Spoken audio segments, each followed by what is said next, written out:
السلام علیکم پیارے دوستوں، امید کرتا ہوں آپ لوگ خیریت سے ہوں گے۔ آج کی ویڈیو میں ہم بتائیں گے کہ آدم علیہ السلام کی تخلیق کیسے ہوئی، یعنی اللہ تعالیٰ نے آدم علیہ السلام کو کیسے پیدا کیا اور پھر ان کو زمین پر کیوں بھیجا گیا۔ ان ساری باتوں کو جاننے کے لیے ہم ویڈیو کو دیکھتے ہیں، اور اگر ابھی تک ہمارے چینل پر نئے ہیں تو پلیز چینل کو سبسکرائب کیجیے گا اور بیل آئیکن کو ضرور دبائیے گا۔ تو محترم بزرگوں اور دوستوں، دیکھتے ہیں کہ آدم علیہ السلام کی تخلیق کیسے ہوئی۔ اس کو دیکھنے کے لیے، جاننے کے لیے ہم ویڈیو کو شروع کرتے ہیں۔ آدم علیہ السلام اور اما حوا علیہ السلام سے پہلے دنیا میں کیا تھا اور یہ دنیا کیسے وجود میں آئی، اور حضرت آدم علیہ السلام جنت سے زمین پر کہاں اترے تھے، یہ سب آپ کو بتائیں گے۔ بلکہ ویڈیو میں آپ یہ بھی جانیں گے کہ حضرت آدم علیہ السلام کی تخلیق مٹی سے کیوں ہوئی اور وہ مٹی کہاں سے لائی گئی تھی، اور حضرت آدم علیہ السلام نے دنیا میں زندگی کیسے گزاری۔ حضرت آدم علیہ السلام جنت سے کیا لے کر آئے تھے، اور اس ویڈیو کے آخر میں آپ کو بتائیں گے کہ حضرت آدم علیہ السلام کی وفات کب اور کیسے ہوئی۔ دوستو، پہلے تو یہ جان لیجئے کہ مذہبی کتب اور مختلف ماہرین اور سائنسدانوں نے تھیوریز دی ہیں جن کے مطابق زمین پر آدم علیہ السلام کو اتارنے سے پہلے شیطان کو پھینکا گیا، یعنی حضرت آدم علیہ السلام کی تخلیق کے بعد حضرت آدم علیہ السلام کو جنت میں بھیجا گیا اور فرشتوں کو انہیں سجدہ کرنے کا حکم دیا گیا، جس پر شیطان نے انکار کر دیا۔ اس وجہ سے ابلیس کو جنت سے نکال کر زمین پر پھینک دیا گیا، جہاں ہزاروں سال یہ روتا رہا، اور پھر اس نے اللہ سے قیامت تک مہلت لے کر اولاد آدم کو راہ راست سے بھٹکانے کی قسم اٹھائی۔ ابلیس چونکہ ایک جن تھا اور آگ سے بنا ہوا تھا، اس لیے قیاس یہ کیا جاتا ہے کہ زمین پر حضرت آدم علیہ السلام سے پہلے جنات موجود تھے۔ جنات کے فتنہ و فساد کی وجہ سے اللہ کے حکم سے فرشتوں کی فوج بھیج کر ان کو ختم کیا گیا، اور بچے ہوئے جنوں کا بسیرا جزیرے اور سمندر ہو گئے۔ سائنسدانوں کا کہنا ہے کہ آدم علیہ السلام سے پہلے زمین پر ڈائناسور آباد تھے۔ انسانوں کی آبادی کے بعد ان کی نسلیں ختم ہونے لگیں۔ کچھ ماہرین کے مطابق آدم علیہ السلام سے پہلے اس زمین پر انسانوں جیسی مخلوق موجود تھی، جن کے کچھ واقعات اور ڈھانچے ملے ہیں، جن پر یہ خیال کیا جاتا ہے کہ آدم علیہ السلام سے پہلے بھی زمین پر انسان موجود تھے، جو باقی امتوں کی طرح ختم ہو گئے یا کر دیے گئے۔ کچھ لوگوں کے مطابق زمین خلائی مخلوقات کا مرکز تھا۔ سورہ ہود کی آیت نمبر 27 میں بیان کیا گیا ہے، وہی ہے جس نے زمین اور آسمان کو 6 دن میں پیدا کیا، اور اس وقت اس کا عرش پانی پر تھا۔ اس آیت کے مطابق حضرت آدم علیہ السلام سے پہلے زمین پر صرف پانی موجود تھا، کسی بھی مخلوق کی طرف اشارہ نہیں کیا گیا۔ اس سے متعلق حضور اکرم صلی اللہ علیہ وآلہ وسلم سے لوگوں نے سوال کیا کہ آسمان اور زمین کے پیدا کرنے سے پہلے کیا تھا، تو آپ صلی اللہ علیہ وآلہ وسلم نے ارشاد فرمایا، اللہ کے سوا کچھ بھی نہ تھا، نہ اس کے اوپر ہوا تھی، نہ اس کے نیچے ہوا تھی، مطلب یہ کہ کچھ نہ تھا۔ پھر اس نے پانی پر اپنا عرش پیدا کیا، گویا یہ تھی مخلوق کی ابتدا۔ بخاری شریف میں بیان ہے کہ ایک بار آپ صلی اللہ علیہ وآلہ وسلم کے پاس یمن سے ایک وفد آیا اور کہا کہ ہمیں آپ سے علم لینا ہے، آپ ہمیں بتائیں کہ زمین پر آدم علیہ السلام سے پہلے کیا تھا۔ آپ صلی اللہ علیہ وآلہ وسلم نے فرمایا، کچھ نہیں، صرف اللہ تھا، اور عرش پانی پر تھا، اور لوح محفوظ میں قلم سے سب لکھ کر محفوظ کر دیا گیا تھا۔ آپ صلی اللہ علیہ وآلہ وسلم فرما رہے تھے کہ بلا شبہ اللہ نے سب سے پہلے قلم کو پیدا کیا، پھر اللہ نے اس کو حکم دیا کہ لکھ، چنانچہ وہ اسی وقت چل پڑا، اور قیامت کے دن تک ہونے والی ہر چیز لکھی گئی۔ یہ اللہ تعالیٰ کا علم تھا جس کو قلم نے اس کے حکم کے مطابق لوح محفوظ پر لکھا۔ حضرت سیدنا عبداللہ بن عمر بن عاص رضی اللہ تعالی عنہ روایت کرتے ہیں کہ میں نے سنا اللہ کے رسول صلی اللہ علیہ وآلہ وسلم فرما رہے تھے کہ اللہ نے آسمانوں اور زمین کی پیدائش سے 50,000 سال پہلے تمام مخلوقات کی تقدیر کو لکھ دیا، اور اس وقت اس کا عرش پانی پر تھا۔ اس حدیث مبارکہ سے یہ بات واضح ہو گئی، سب سے پہلے پانی، پھر پانی پر عرش کی تخلیق ہوئی، پھر قلم کے فوراً بعد لوح محفوظ کو پیدا کیا گیا، جس پر سب کچھ جو قیامت تک ہونے والا تھا لکھ دیا گیا ہے، پھر کائنات کی باقی ساری مخلوقات، آسمان اور زمین کی پیدائش وجود میں آتی گئی۔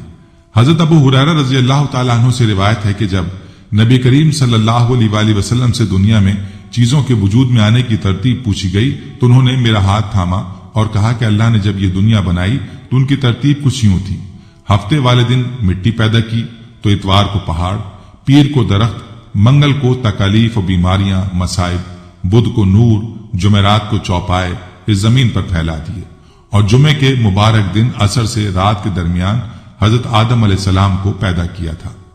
اس حدیث مبارکہ سے پتہ چلتا ہے کہ ابتدائی مخلوقات کی ترتیب کیا تھی۔ ان میں سب سے آخری نمبر پر حضرت آدم علیہ السلام کا تھا۔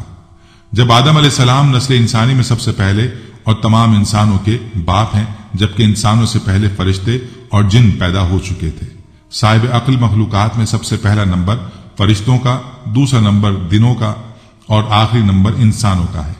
فرشتوں کی تخلیق کے بعد جنوں کو بھی انسانوں سے پہلے پیدا کیا گیا تھا، جیسا کہ اللہ پاک سورہ الحجر آیت نمبر 27 میں ارشاد فرماتے ہیں، اور اس سے پہلے جنات کو ہم نے لو والی آگ سے پیدا کیا۔ جنات کے بارے میں حضرت عبداللہ بن عباس رضی اللہ تعالی عنہ فرماتے ہیں کہ حضرت آدم علیہ السلام کی تخلیق سے 2000 سال پہلے جنات پیدا کیے گئے۔ وہ ہماری زمین پر آباد تھے، مگر آہستہ آہستہ وہ فتنہ فساد میں مبتلا ہو گئے، اور جب حد سے بڑھ گئے اور ناحق خون بہانے لگے تو اللہ نے ان کی طرف فرشتوں کا ایک عظیم لشکر بھیجا، جس سے جنات کی زبردست مارکہ آرائی ہوئی، اور اس مارکہ آرائی میں فرشتوں نے جنات کو تہس نہس کر دیا، اور وہ پناہ لینے کے لیے سمندر کے جزیروں، جنگلات اور پہاڑوں پر چلے گئے۔ ان کو زمین کے ہر حصے سے نکال دیا گیا، چنانچہ آج تک ان کے رہنے کی جگہ یہی جزیرے، جنگلات اور پہاڑ ہیں۔ اسی طرح یہ دنیا وجود میں آئی اور آدم علیہ السلام زمین پر آئے، اور اس کے بعد انسانوں کی نسلیں چلی۔ دوستو، یہاں یہ بھی جان لیجئے کہ آدم علیہ السلام کی تخلیق مٹی سے کیوں ہوئی اور وہ مٹی کہاں سے لائی گئی۔ حضرت آدم علیہ السلام کی نہ ماں ہے نہ باپ، بلکہ اللہ تعالیٰ نے ان کو مٹی سے بنایا ہے۔ چنانچہ روایات ہے کہ جب اللہ نے آپ کو پیدا کرنے کا ارادہ فرمایا تو حضرت اسرائیل علیہ السلام کو حکم دیا کہ زمین سے ایک مٹھی مٹی لائیں۔ اللہ کے حکم کے مطابق حضرت اسرائیل علیہ السلام نے آسمان سے اتر کر زمین سے ایک مٹھی مٹی اٹھائی تو پوری روئے زمین کی اوپری پرت چھلکے کی مانند اتر کر آپ کی مٹھی میں آ گئی، جس میں 60 رنگوں اور مختلف کیفیتوں والی مٹیاں تھیں، یعنی سفید و سیاہ، سرخ و زرد رنگ والی، نرم و سخت، شیریں و تلخ، نمکین و پھیکی وغیرہ کیفیتوں والی مٹیاں شامل تھیں۔ پھر اس مٹی کو مختلف پانیوں سے گوندنے کا حکم فرمایا، چنانچہ ایک مدت کے بعد یہ چپکنے والی بن گئی، پھر ایک مدت تک یہ گوندی گئی تو کیچڑ کی طرح بدبودار گارا بن گئی، پھر یہ خشک ہو کر کھنکھناتی اور بجتی ہوئی مٹی بن گئی۔ پھر اس مٹی سے حضرت آدم علیہ السلام کا پتلا بنا کر جنت کے دروازے پر رکھ دیا گیا، جس کو دیکھ کر فرشتوں کی جماعت تعجب کرتی تھی، کیونکہ فرشتوں نے ایسی شکل و صورت کی کوئی مخلوق کبھی دیکھی ہی نہیں تھی۔ پھر اللہ تعالیٰ نے اس پتلے میں روح کو داخل ہونے کا حکم فرمایا، چنانچہ روح داخل ہو کر جب آپ کے نتنوں میں پہنچی تو آپ کو چھینک آئی، اور جب روح زبان تک پہنچ گئی تو آپ نے الحمدللہ پڑھا، اور اللہ تعالیٰ نے فرمایا یرحمکم اللہ، یعنی اللہ تعالیٰ تم پر رحمت فرمائے۔ اے آدم، میں نے تم کو اپنی حمد ہی کے لیے بنایا ہے۔ پھر رفتہ رفتہ پورے بدن میں روح پہنچ گئی اور آپ زندہ ہو کر اٹھ کھڑے ہوئے۔ جب اللہ تعالیٰ نے آدم علیہ السلام کو مٹی سے بنایا تو سب کو کہا کہ ان کو سجدہ کیا جائے، لیکن ابلیس کے اندر ایک غرور تھا، اس نے کہا میں آگ سے بنا ہوا ہوں، یہ مٹی سے بنا ہے، میں اسے کیوں سجدہ کروں؟ اور اس نے سجدہ کرنے سے انکار کر دیا، اور یہاں سے خیر اور شر کی طاقتوں کے درمیان جنگ کا آغاز ہو گیا۔ قدیم صحائف نے لکھا ہے کہ جب شیطان کو حضرت آدم علیہ السلام کو سجدہ کرنے کا حکم دیا گیا تو اس نے حضرت آدم علیہ السلام پر حقارت سے تھوک دیا۔ شیطان کا تھوک آدم علیہ السلام کے پیٹ پر گرا تھا، اور اس کے بعد اللہ تعالیٰ نے حضرت جبرائیل علیہ السلام کو تھوک والی مٹی نکالنے کا حکم دے دیا۔ حضرت جبرائیل علیہ السلام نے مٹی نکالی تو حضرت آدم علیہ السلام کے پیٹ پر ایک چھوٹا سا سوراخ بن گیا۔ یہ سوراخ ناک کی شکل میں آج بھی ہمارے پیٹ پر موجود ہے۔ اللہ تعالیٰ نے اس ناک کی مٹی سے جس پر شیطان نے تھوکا تھا اس سے کتے کو بنایا تھا۔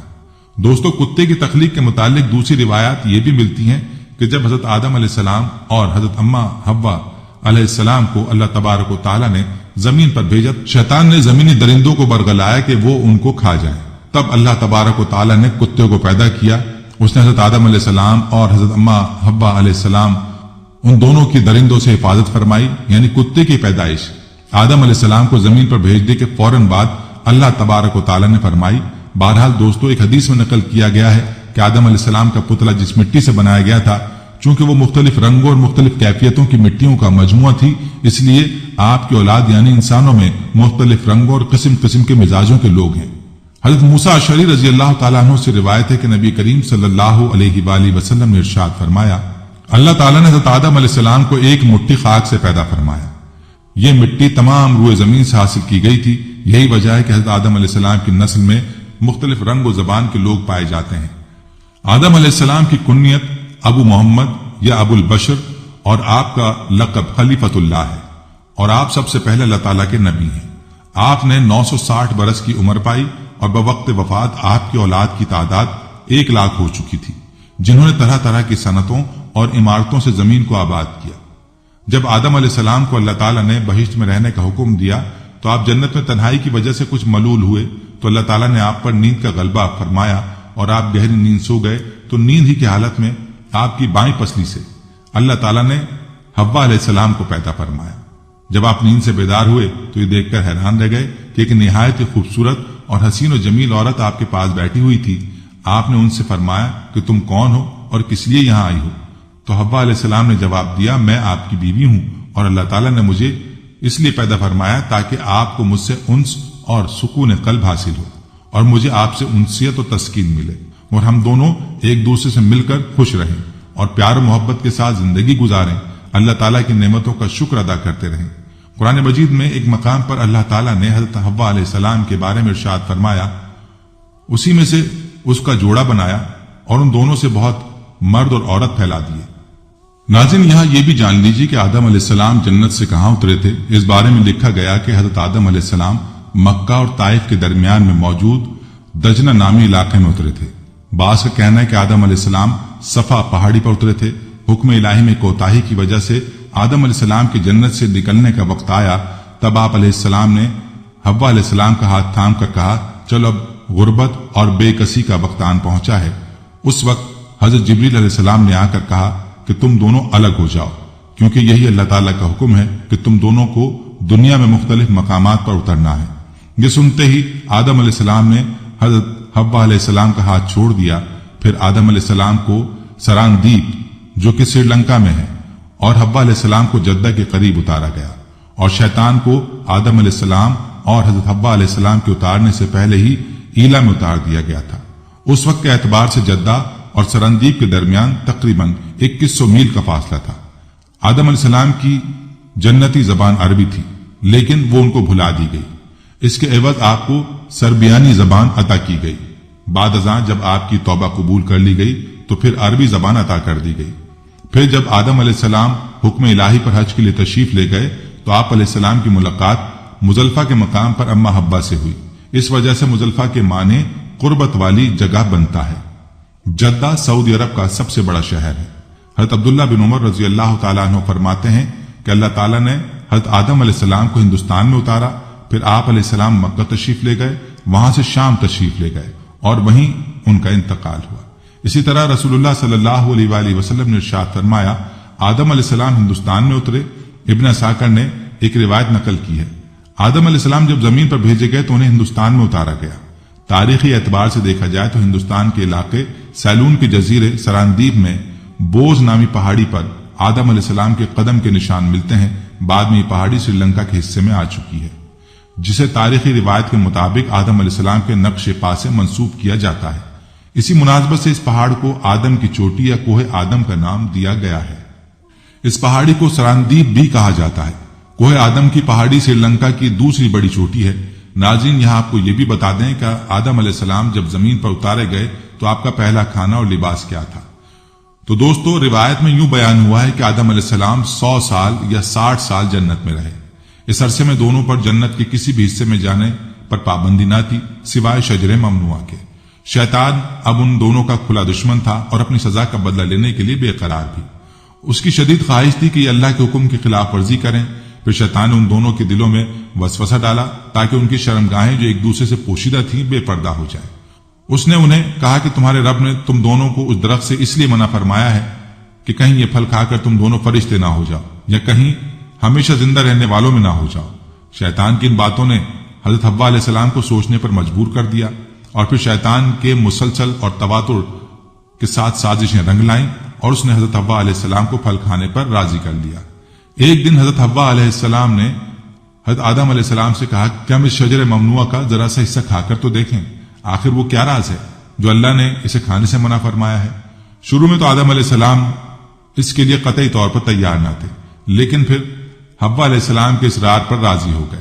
ابھی ان دونوں نے پھل کو پورے طور پر چکھا بھی نہ تھا کہ ان کی سطرگاہیں ایک دوسرے پر عیاں ہو گئیں۔ اس پر دونوں بدحواسی اور پریشانی میں جنت کے درختوں کے پتے توڑ کر اپنا بدن چھپانے لگے۔ اللہ نے دونوں کو پکارا اور فرمایا، کیا میں نے تم کو منع نہیں کیا تھا کہ اس درخت کا پھل نہ کھانا اور شیطان کے برگلائے میں نہ آنا؟ یہ تمہارا کھلا دشمن ہے۔ دونوں نے جب اللہ کی پکار سنی تو مارے خوف الہی کے کانپ اٹھے، نہایت لاچارگی اور عاجزی سے اپنی خطا پر نادم و شرمندہ ہوتے ہوئے بارگاہ خداوندی میں عرض کیا، اے ہمارے رب، ہم دونوں سے بہت بڑی غلطی ہو گئی ہے۔ اب اگر آپ نے ہم پر رحم نہ کیا اور معاف نہ فرمایا تو ہم تباہ و برباد ہو جائیں گے۔ اللہ تعالیٰ نے فرمایا کہ اب تم دونوں ایک خاص مدت تک زمین پر ہی رہو گے جہاں تم ایک دوسرے کے دشمن ہوگے، اور وہاں ہی مرنا ہے اور اسی میں سے پھر پیدا ہونا ہے۔ تو دونوں کو زمین کی طرف روانہ کر دیا گیا۔ روایت میں کہ آدم علیہ السلام کو ہند، حضرت حوا علیہ السلام کو جدہ اور ابلیس کو بصرہ سے چند میل کے فاصلے پر دمشتمان کے مقام پر اتارا گیا۔ حضرت صدی رحمت اللہ علیہ فرماتے ہیں کہ جب آدم علیہ السلام جنت سے ہند میں اترے تو ان کے پاس حجر اسود تھا اور جنت کے درختوں کے پتوں کی ایک مٹھی بھی تھی۔ پھر آدم علیہ السلام نے ان پتوں کو زمین پر پھیلا دیا اور یہ خوشبودار درخت ان پتوں ہی کی پیداوار ہیں۔ آدم علیہ السلام زمین پر اترنے کے بعد نہایت شرمسار اور افسردہ تھے۔ پھر حضرت حوا علیہ السلام سے علیحدگی نے بھی سخت پریشانی میں مبتلا کر دیا تھا۔ روایت میں ہے کہ آپ ایک طویل عرصے تک اللہ کے حضور گڑ گڑا کر فریاد کرتے اور آنسو بہاتے رہے، یہاں تک کہ اللہ تعالیٰ کو ان کی اس گریہ ازاری پر رحم آ گیا، اور پھر ایک دن حضرت جبریل علیہ السلام نے آدم علیہ السلام کے پاس آ کر انہیں اللہ کی جانب سے معافی کی نوید سنائی۔ حضرت آدم علیہ السلام خوشی سے سرشار بارگاہ خداوندی میں سر بسجود ہو کر شکر بجا لائے۔ پھر جبریل علیہ السلام انہیں لے کر مکہ آئے، جہاں آدم علیہ السلام نے کعبہ شریف کی بنیاد رکھی اور حجر اسود کو کعبہ کی دیوار پر نصب فرمایا۔ پھر اس کے گرد طواف کیا۔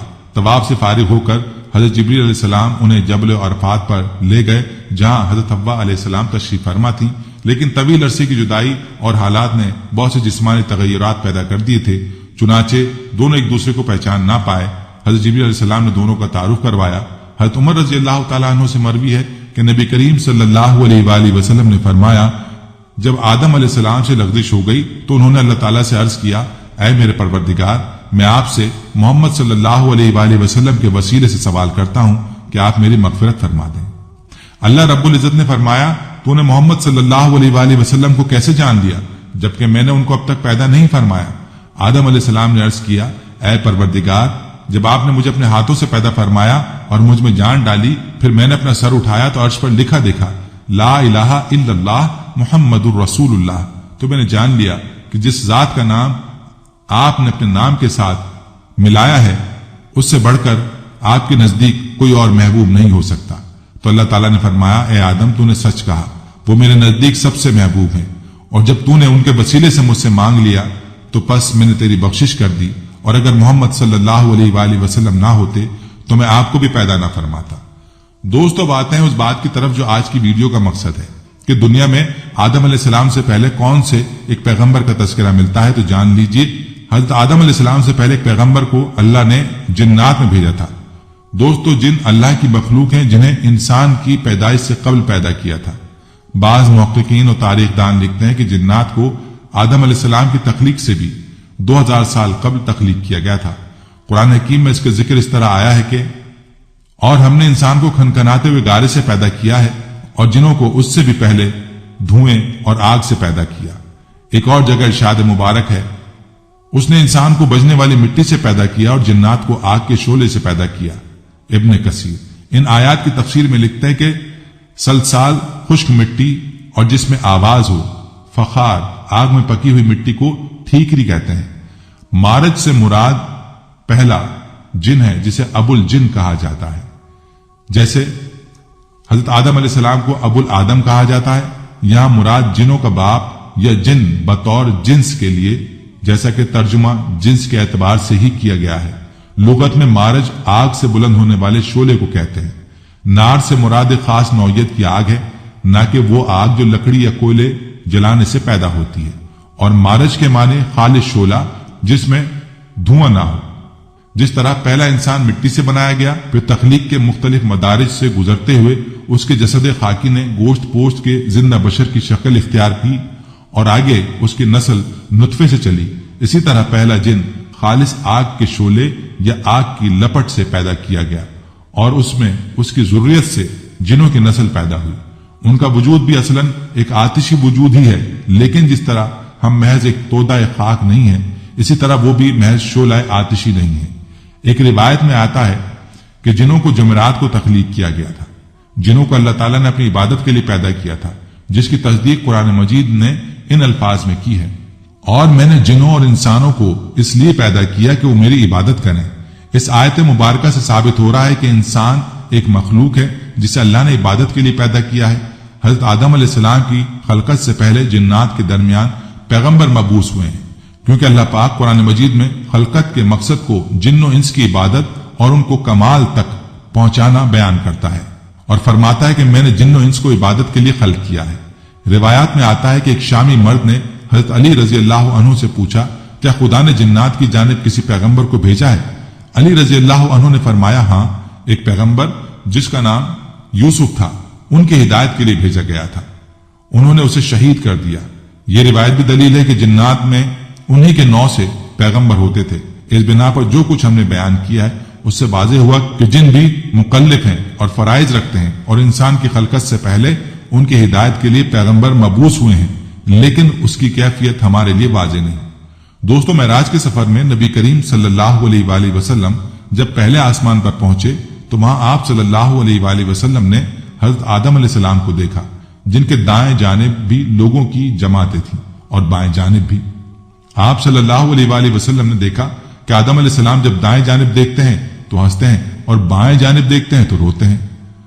حضور صلی اللہ علیہ وسلم فرماتے ہیں کہ میں نے جبریل علیہ السلام سے پوچھا، اے جبریل، یہ کیا ہے؟ کہ یہ آدم علیہ السلام ہے اور یہ ان کی اولادوں کی روحیں ہیں۔ جب دائیں جانب دیکھتے ہیں جو جنتی ہیں تو ہنستے ہیں، اور جب بائیں جانب دیکھتے ہیں جو جہنمی ہیں تو روتے ہیں۔ اس کے ساتھ ہی دوستو، یہاں یہ بھی جان لیجئے کہ آدم علیہ السلام نے اس زمین پر آ کر سب سے پہلے کس چیز کی خواہش کی تھی؟ تو دوستو، آدم علیہ السلام جب زمین پر تشریف لائے تو عرض کیا، خدایا، میں یہاں نہ تو ملائکہ کی تسبیح و عبادت کی آواز سن سکتا ہوں اور نہ ہی کوئی عبادت خانہ نظر آتا ہے، جیسا کہ آسمان میں بیت المعمور دیکھتا تھا جس کے ارد گرد ملائکہ طواف کرتے تھے۔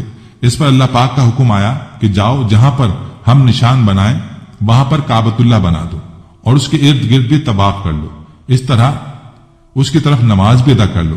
جبریل علیہ السلام ان کی رہبری کے لیے ان کے ساتھ چل پڑے اور انہیں اس مقام پر لے آئے جہاں سے زمین بنی تھی، یعنی جس جگہ جھاگ بنی تھی، اور پھر وہی جھاگ پھیل کر پوری زمین بنی۔ جبریل علیہ السلام نے اپنا پر مار کر 7ویں زمین تک بنیاد کھودی، جس کو ملائکہ نے 5 پہاڑوں کے پتھروں سے بھر کر کوہ طور، کوہ لبنان، کوہ جودی، کوہ طور، زیدہ اور کوہ ہرا بنیاد بھرنے کے بعد نشان کے لیے چاروں طرف سے دیواریں بھی اٹھا دیں۔ اس طرف حضرت آدم علیہ السلام نماز بھی پڑھتے رہے اور طواف بھی کرتے رہے۔ طوفان نوح تک کعبہ اسی حالت میں رہا۔ طوفان کے وقت جب عمارت آسمان پر اٹھا لی گئی اور وہ جگہ ایک اور اونچے ٹیلے کی صورت میں رہ گئی، مگر لوگ پھر بھی برکت کے لیے یہاں آتے تھے اور آ کر دعائیں مانگتے تھے۔ پھر حضرت ابراہیم علیہ السلام کے زمانے تک کعبہ اسی حالت میں رہا۔ جب حضرت اسماعیل علیہ السلام اور حضرت حاجرہ یہاں آ کر رہے اور یہاں کچھ آبادی ہو گئی۔ حضرت حاجرہ علیہ السلام کے انتقال کے بعد حضرت ابراہیم علیہ السلام کو حکم ہوا کہ حضرت اسماعیل علیہ السلام کو ساتھ لے کر خانہ کعبہ کی عمارت تعمیر کریں۔ اس کی نشانی اس طرح کی گئی کہ ایک بادل کا ٹکڑا بھیجا گیا تاکہ اس کے سائے میں کعبہ کی حد مقرر کی جائے۔ جبریل علیہ السلام نے اس سائے کی مدد سے خط کھینچا اور ابراہیم علیہ السلام نے اس خط پر اس قدر کھدائی کی کہ بنیاد آدم نمودار ہو گئی۔ پھر اس پر عمارت بنائی۔ اس کی بلندی 9 ہاتھ تھی اور رکن اسود سے رکن شامی تک دیوار کی لمبائی 33 ہاتھ، رکن شامی سے رکن غربی تک 22 ہاتھ، رکن غربی سے رکن یمانی تک اور رکن یمانی سے رکن اسود تک 20 ہاتھ۔ اس طرح خانہ کعبہ کی عمارت مستطیل کی شکل میں بنی۔ ابراہیم علیہ السلام نے خانہ کعبہ کے اندر ایک تغار سا بنایا تاکہ کعبہ کے لیے جو نظر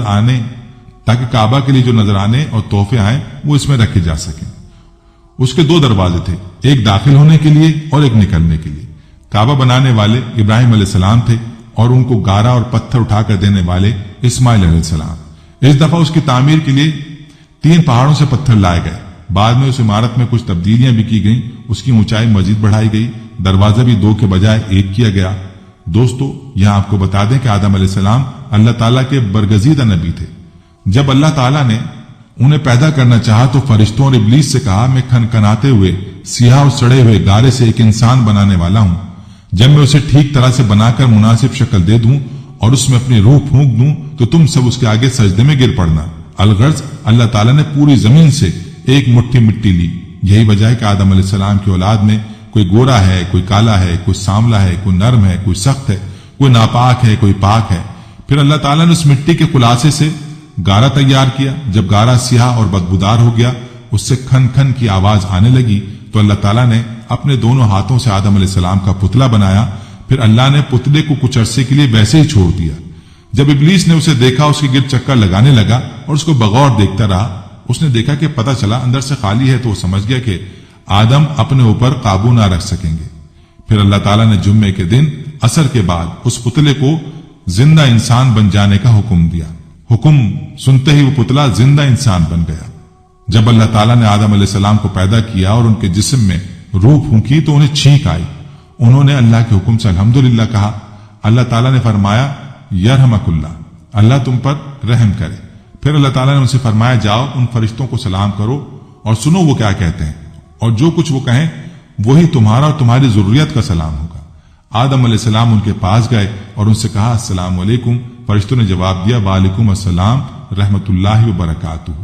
جب اللہ تعالیٰ نے آدم علیہ السلام کو پیدا کیا تو تمام فرشتے اللہ کے حکم کے مطابق آدم علیہ السلام کے سامنے سجدے میں گر پڑے، لیکن ابلیس نے تکبر کیا اور سجدہ کرنے سے صاف انکار کر دیا اور کہنے لگا، میں اس سے بہتر ہوں، مجھے تو نے آگ سے پیدا کیا ہے اور آدم کو مٹی سے پیدا کیا ہے۔ ابلیس جنات میں سے ہے۔ اللہ تعالیٰ کا فرمان ہے، اِنَّ ابلیس کان من الجن، مگر ابلیس جنات میں سے تھا۔ دوسری بات یہ کہ نبی کریم صلی اللہ علیہ وآلہ وسلم کا فرمان ہے کہ ابلیس آگ سے پیدا ہوا اور فرشتے نور سے پیدا ہوئے۔ تیسری بات یہ کہ ابلیس کی اولاد ہے، جبکہ فرشتوں میں تناسل کا سلسلہ نہیں ہے۔ اسی طرح ابلیس نے اللہ تعالیٰ کی نافرمانی کی، جبکہ فرشتے ایسی مکرم مخلوق ہیں کہ اللہ تعالیٰ کے احکام کی نافرمانی نہیں کرتی۔ اگر یہ کہا جائے کہ شیطان جب فرشتوں میں نہیں تو اسے سجدہ کرنے کا حکم کیوں دیا گیا، تو جواب یہ کہ اسے اپنے علم و اجتہاد اور عبادت کی وجہ سے آسمان میں ایک بلند مقام حاصل تھا۔ یہ عزازیل جو جن تھا، علم اور عبادت دونوں کے اعتبار سے بہت بلند ہو گیا تھا، فرشتوں کا ہم نشین تھا۔ یہ فرشتوں کے ساتھ اس طور پر شامل تھا جیسے بہت سے انسان بھی اگر اپنی بندگی میں، زہد میں، نیکی میں ترقی کریں تو ان کا عالم ارواح کے ساتھ، عالم ملائکہ کے ساتھ اور ملائے اعلیٰ کے ساتھ ایک رابطہ قائم ہوتا ہے۔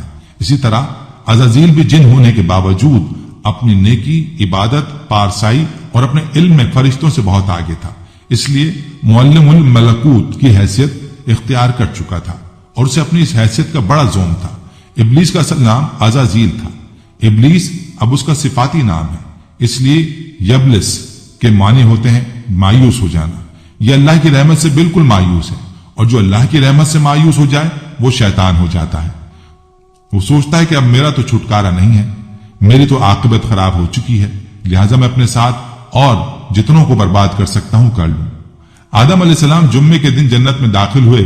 اللہ تعالیٰ نے آدم علیہ السلام کو فرمایا، تم اپنی بیوی کے ساتھ اس جنت میں رہو اور جہاں سے چاہو خوب کھاؤ پیو، لیکن اس درخت کے قریب بھی نہ جانا ورنہ تم نقصان اٹھاؤ گے، اور یہ ابلیس تمہارا اور تمہاری بیوی کا دشمن ہے، اس سے ہوشیار رہنا، کہیں ایسا نہ ہو کہ یہ تمہیں جنت سے نکلوا دے۔ الغرض یہاں تم بڑے عیش و آرام سے رہو گے۔ آدم علیہ السلام اور ان کی زوجہ جنت میں بڑے آرام سے رہ رہے تھے، لیکن ابلیس ان کے پیچھے لگا ہوا تھا۔ اس نے آدم علیہ السلام سے کہا، اے آدم، میں تمہیں ایسا درخت نہ بتاؤں جس کو کھا کر تم کو ایسی سلطنت مل جائے جس میں کبھی ذوف نہ آنے پائے۔ اور ایک دن ان سے کہنے لگا، تمہارے رب نے جو تمہیں اس درخت سے منع کیا ہے صرف اس لیے کہ کہیں تم فرشتے نہ بن جاؤ اور ہمیشہ زندہ رہو، اور پھر قسم کھا کر کہا، میں تم دونوں کا خیر خواہ ہوں۔ الغرض اللہ تعالیٰ نے جو عہد آدم علیہ السلام سے لیا تھا، آدم علیہ السلام اسے بھول گئے اور ابلیس نے بالآخر ان کو برگلا ہی دیا۔ آدم علیہ السلام کی زوجہ مطہرہ سیدہ حوا علیہ السلام نے پہلے درخت سے کھایا اور آدم علیہ السلام کو ترغیب دی، بالآخر دونوں نے درخت میں سے کھا لیا۔ اسی لیے نبی کریم صلی اللہ علیہ وآلہ وسلم نے فرمایا، اگر حوا نہ ہوتی تو کوئی عورت اپنے خاوند کے ساتھ خیانت نہ کرتی۔ درخت سے کھاتے ہی ان کی شرمگاہیں ایک دوسرے کے سامنے ظاہر ہو گئیں۔ یہ دیکھ کر انہوں نے جنت کے پتے اپنے اوپر چپکانے شروع کر دیے۔ اللہ تعالیٰ نے انہیں پکار کر فرمایا، کیا میں نے تم دونوں کو اس درخت کے کھانے سے منع نہیں کیا تھا؟ اور میں نے تم سے نہیں کہا تھا کہ شیطان تم دونوں کا کھلا دشمن ہے؟ اس سے ہوشیار رہنا۔ اللہ تعالیٰ نے آدم علیہ السلام کو طویل القامت پیدا کیا تھا، سر میں بال گھنے تھے۔ جب انہوں نے اس درخت سے کھا لیا، ان کا لباس علیحدہ ہو گیا، ان کا سطر نظر آنے لگا۔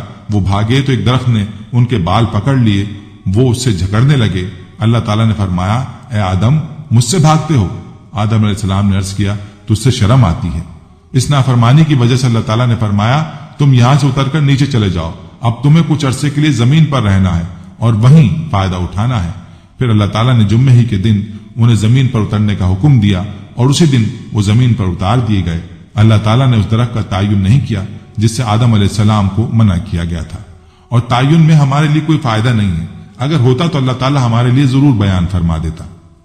ناظرین، آدم علیہ السلام نے 40 سال اپنی عمر میں سے داؤد علیہ السلام کو ہبہ کیے تھے۔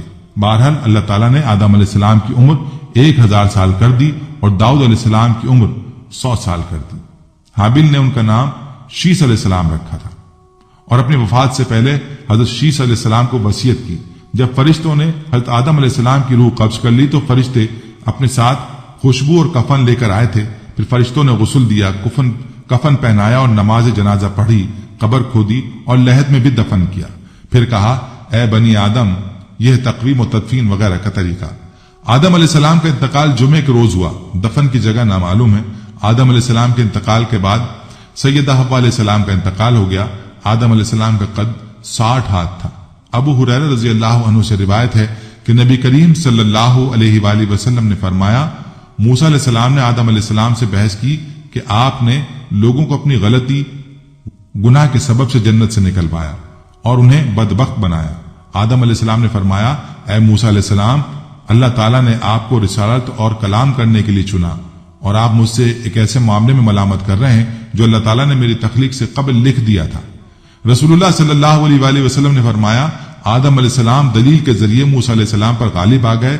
اور ہاں دوستو، آخر میں آدم علیہ السلام کی وفات کب اور کیسے ہوئی، اس حوالے سے آپ کو آگاہ کر دوں کہ جب آدم علیہ السلام حابیل کی موت کی وجہ سے بے قرار رہتے تھے، تب اللہ پاک نے حضرت جبریل علیہ السلام کو آپ کی تسلی کے لیے بھیجا۔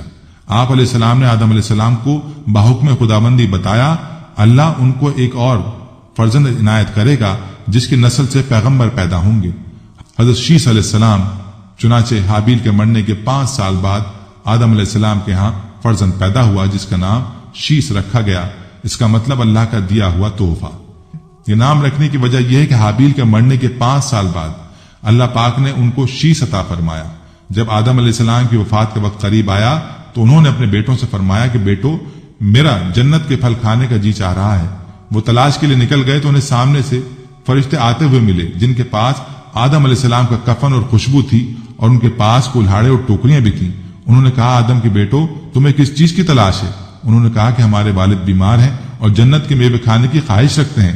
فرشتوں نے کہا کہ واپس جاؤ، تمہارے والد فوت ہونے والے ہیں۔ اور جب فرشتے آدم علیہ السلام کی روح قبض کرنے کے لیے آئے تو حوا علیہ السلام نے ان کو دیکھ کر پہچان لیا اور وہ آدم علیہ السلام سے چمٹ گئیں۔ آدم علیہ السلام نے فرمایا، مجھ سے الگ ہو جاؤ، پہلے بھی تمہارے ذریعے ہی مصیبت پہنچی تھی، مجھے میرے رب کے فرشتوں کے ساتھ جانے دو۔ فرشتوں نے ان کی روح قبض کی، غسل دیا، کفن پہنایا، خوشبو لگائی، آپ کی قبر کھودی اور لحد تیار کی۔ حضرت جبریل علیہ السلام نے ان کے بیٹے حضرت شیس علیہ السلام کو نماز جنازہ پڑھنے کا طریقہ بتایا۔ آپ علیہ السلام نے نماز جنازہ پڑھائی۔ عام طور پر تاریخی کتب میں آدم علیہ السلام کی عمر مبارکہ 940 سال بیان کی گئی ہے۔ کہتے ہیں کہ آپ کو جبل ابی قبیس کے گھر غار قدن میں دفن کیا گیا۔ حضرت ابن عباس رضی اللہ تعالیٰ عنہ کے بقول حضرت نوح علیہ السلام نے طوفان کے بعد کشتی سے اتر کر آپ کو بیت المقدس میں دفن کیا۔ حضرت حوا علیہ السلام کے بارے میں بہت سی روایت ہیں۔ آپ بھی آدم علیہ السلام کی وفات کے 1 سال بعد ہی انتقال فرما گئیں اور ساتھ ہی دفن ہوئی۔ ہماری اللہ پاک سے دعا ہے کہ اللہ پاک حضرت آدم علیہ السلام اور حضرت اما حوا علیہ السلام کو امت مسلمہ کی طرف سے بہترین جزائے خیر عطا فرمائے اور ہمیں آدم و حوا علیہ السلام کی زندگی سے سبق سیکھنے اور اس پر عمل کرنے کی توفیق عطا فرمائے، آمین یا رب العالمین۔ دوستو یہ تھی ہماری آج کی ویڈیو. امید کرتے ہیں کہ آپ کو ہماری آج کی یہ ویڈیو ضرور پسند آئی ہوگی. اگر آپ کو ہماری آج کی یہ ویڈیو پسند آئی ہے تو آپ سے گزارش کرتے ہیں کہ آپ ہمارے چینل کو ضرور سبسکرائب کر لیں اور ساتھ ہی لگے بیل کے بٹن کو بھی پریس کر لیں تاکہ آپ کے پاس ہماری آنے والی مزید معلوماتی ویڈیوز کا نوٹیفیکیشن بر وقت ملتا رہے. سبسکرائب کے ساتھ ساتھ ہماری ویڈیوز کو لائک بھی کریں اور اپنی قیمتی رائے کا اظہار کمنٹس میں ضرور کریں. کمنٹس میں آپ اپنے سوالات بھی ہم تک پہنچا سکتے ہیں. اللہ تعالیٰ آپ کو اپنے حفظ و امان میں رکھے. آمین. آخر میں پیارے دوستو، ہر ویڈیو کے اختتام میں ہم نے ایک دعا کا سلسلہ شروع کیا ہوا ہے.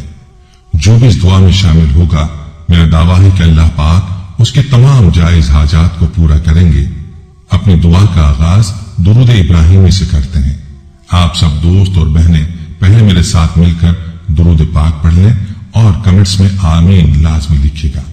اللہ پاک اس آمین کو لکھنے کی برکت سے آپ کی اور میری تمام جائز حاجات پورا فرمائیں گے. دعا کا آغاز کرتے ہیں.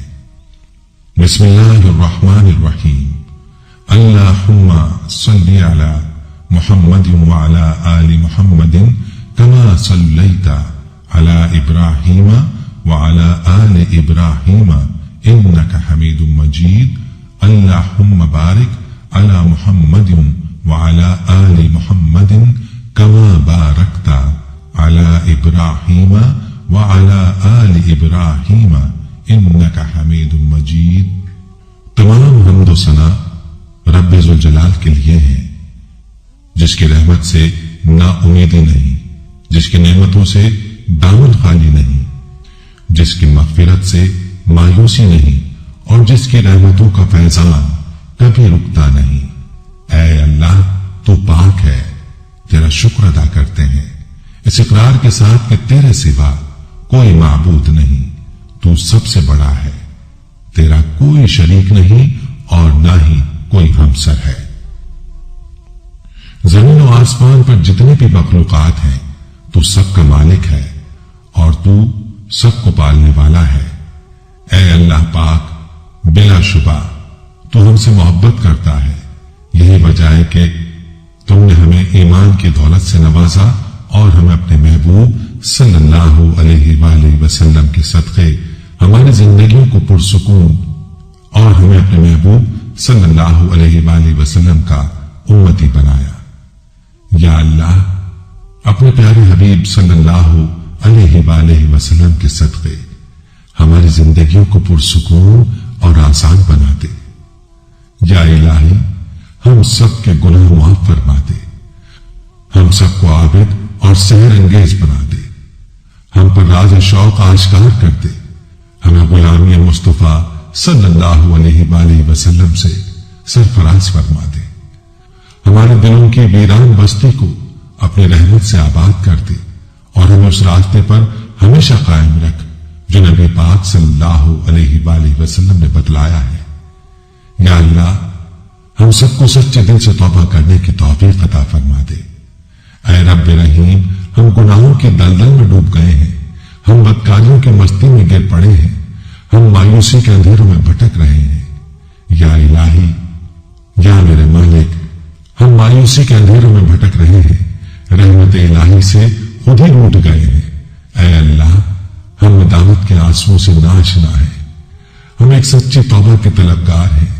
اے اللہ پاک، اپنی رحمت سے ہمیں وہ سچی توبہ عطا فرما دے. اے پاک پروردگار، ہمیں، ہمارے والدین کو، ہمارے اہل و عیال کو، ہمارے آباء و اجداد اور ہماری آنے والی نسلوں کو اپنی عافیت عطا فرما.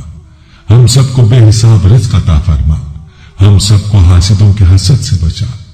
دونوں جہانوں کے مالک، جب ہم تھک جائیں تو ہمیں آرام پہنچانا، جب مشکلیں بھر جائیں تو آسانی بن جانا، جب ہم کمزور پڑ جائیں تو ہماری طاقت بن جانا، جب ہم دکھ اور تکلیف میں ہوں تو ہمارا مرہم بن جانا، جب ہم مایوس ہو جائیں تو ہمارا بھروسہ اور یقین بن جانا، جب ہم بھوک سے نڈال ہو جائیں تو تیری یاد ہی ہماری غذا بن جائے، جب ہر طرف بے چینی بھر جائے تو اے پاک پروردگار ہمارا سکون بن جانا، جب ہمارے اندر مایوسی کا اندھیرا بھرنے لگے تو امید کی روشنی بن جانا، جب ہر چیز ہمارے لیے ناممکن ہو جائے تو ہر چیز کو اپنے خاص فضل اور کرم سے ممکن بنا دینا۔ اے ارض و سما کے مالک، تو غفور ہے، تو رحیم ہے، ہم سب کی توبہ قبول کرنا، ہمارے گناہ صغیرہ و کبیرہ کو دھو دے، ہمارے دلوں کو ہدایت دے، ہماری زبان کو درستگی اور نرمی عطا فرما، ہم سب کو گناہوں سے بچا اور ہمیں نیک اعمال کرنے کی توفیق عطا فرما۔ اے اللہ، جس طرح تو بارش برسا کر سوکھی زمین کی پیاس بجھاتا ہے، اسی طرح اپنی رحمت سے ہمارے دلوں کو بھی سیراب کر دے، بے شک تو بڑا مہربان اور نہایت رحم کرنے والا ہے۔ اے پاک پروردگار، ہم سب کو ہر اس نعمت سے سرفراز فرما جس میں ہمارے لیے خیر و برکت ہو، عزت و وقار ہو، راحت و سکون ہو، صحت اور تندرستی ہو، ترقی و خوشحالی ہو اور دنیا اور آخرت کی بھلائی ہو۔ اے اللہ، ہماری زندگیوں کو محبت کا عنوان بنا دے کہ ہم سب سے زیادہ تجھ سے محبت کریں، تجھ کو فوقیت دیں، تیری عبادت کریں، تیرا حکم مانیں، تیرے بتائے ہوئے راستوں پر چلیں، یہاں تک کہ ہماری زندگی تمام ہو جائے اور تو ہمیں اپنے نور سے ڈھانپ لے، وہ نور جو ہمارے سینوں کو منور کر دے، وہ نور جو قبر کو روشن کر دے، وہ نور جو پورے صراط پر روشنی بن جائے۔ اے ہمارے رب، ہم کو بھی ان خوش نصیبوں میں شامل فرما جن کی توبہ تو قبول فرماتا ہے، جن کے گناہوں کو تو اپنے فضل و کرم اور رحمت سے نیکیوں میں تبدیل کر دیتا ہے۔ یا اللہ، ہمارے پاس کوئی اور عمل نہیں ہے، ہمیں صرف تیری رحمت کا آسرا ہے۔ یا پروردگار، ہمیں اپنی رحمت میں ڈھانپ لے۔ اے بلندیوں کے بادشاہ، اے رب کائنات، ہمارے دل اور ہمارے قدم اپنی رضا کی طرف پھیر دے۔ یا اللہ، ہمیں وہ عقل دے جو تسلیم و رضا میں جائے، ہمیں وہ دوست دے جو منزل تک ہمارا ساتھ دے، ہمیں وہ نسبتیں عطا کر جو تجھے منظور ہیں۔ یا اللہ، اپنے محبوب پاک صلی اللہ علیہ وآلہ وسلم کی ہمارے دلوں میں محبت عطا فرما۔ یا الہی، اس دور میں اور آنے والے دور میں ہم سب پر مہربانی فرمانا۔ یا اللہ، ہمارے دلوں کو غفلت سے دور کر دے اور ہم کو آخرت کی تیاری کی فکر عطا فرما۔ اس دنیا میں اور زندگی میں اپنے نبی پاک صلی اللہ علیہ وآلہ وسلم کا تابعدار اور متی ہم کو بنا دے تاکہ قیامت میں ذلت اور رسوائی نہ ہو۔ یا اللہ، اپنے مومن اور مخلص بندوں کے ساتھ ہمارا حشر فرمائیے اور دوزخ کے عذاب سے ہم سب کو اپنی پناہ میں رکھنا۔ اے پروردگار، ہم کو اعمال صالحہ کی توفیق عطا فرما اور اپنی رحمت سے ہم سے وہ کام لے جس سے تو راضی ہو اور ان سب کاموں سے بچا لے جن سے تو ناراض ہو۔ یا اللہ، شیطان کی گمراہیوں سے ہم سب کو کامل طور پر محفوظ رکھ۔ اے رب کریم، ہمارے ہاتھ تیرے سامنے پھیلے ہوئے ہیں، ان کو اپنی شان کے مطابق خیر و برکت اور دنیا اور آخرت کی ہر طرح کی بھلائی اور کامیابی سے بھر دے۔ اے اللہ، ہمیں ہر وہ چیز عطا فرما جس کی ہمیں ضرورت ہے۔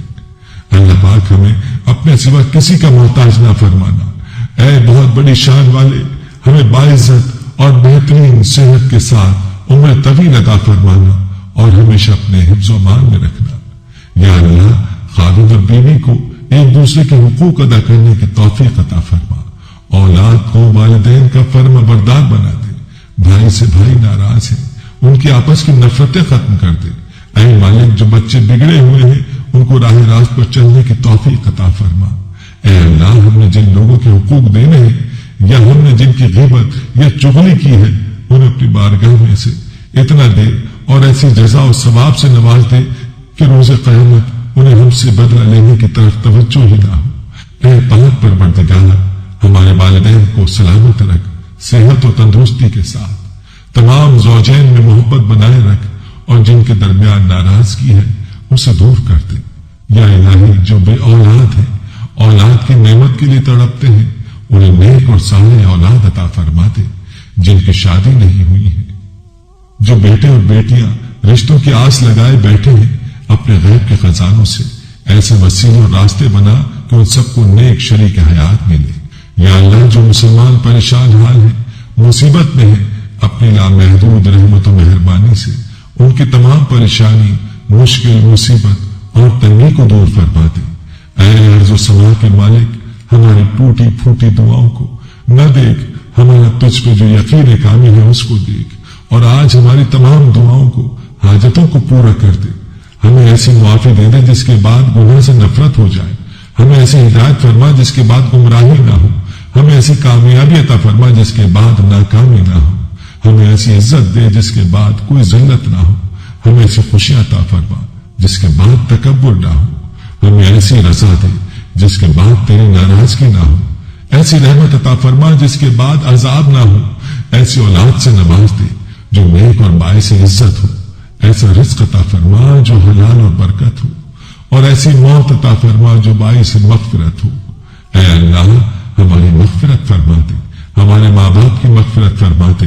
اے اللہ جنہوں نے ہمیں بڑی محنتوں سے پالا پوسا، ہمارے لیے تکلیفیں اٹھائیں، خود بھوکے رہ کر ہمیں کھانا کھلایا، تکلیف میں رہ کر ہمیں آرام پہنچانے کی کوشش کی۔